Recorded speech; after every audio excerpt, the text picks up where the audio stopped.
আগে লেখা থাকতো সততার প্রতীক, বড় বড় ব্যানার দিয়ে, হোর্ডিং দিয়ে, বলে সততার প্রতীক।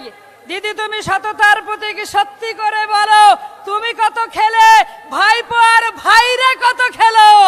সততার প্রতীক দিদি তুমি সত্যি করে বলো।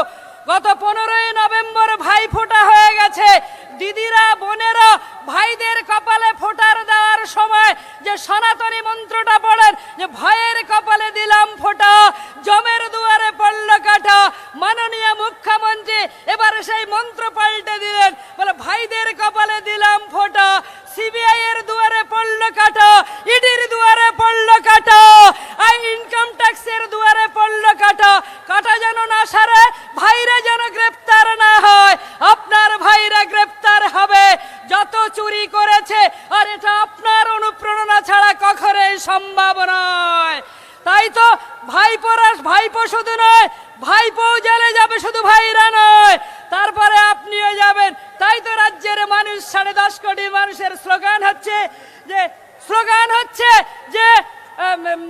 হচ্ছে যে ভাইপো যাবে তিহার জেলে, সঙ্গে যাবে কে? ঘরে আছে পিসিমণি, কোমর বেঁধেছে। পিসিমণিকেও যেতে হবে, ভাইপোকেও যেতে হবে, শুধু সময়ের অপেক্ষা।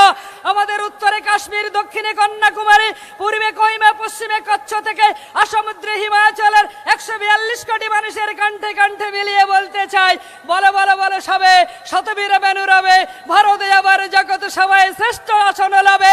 আর এই আসনটা নেবে আমাদের দেশের মাননীয় প্রধানমন্ত্রী নরেন্দ্র মোদীজির নেতৃত্বে। তিনি শুধু আমাদের দেশের প্রধানমন্ত্রী নন, তিনি বিশ্বের 1 নম্বর নেতা হিসেবে নিজেকে পরিগণিত করেছেন। চলে যাব, কিন্তু দেহে যতক্ষণ আছে প্রাণপণে সরাবো।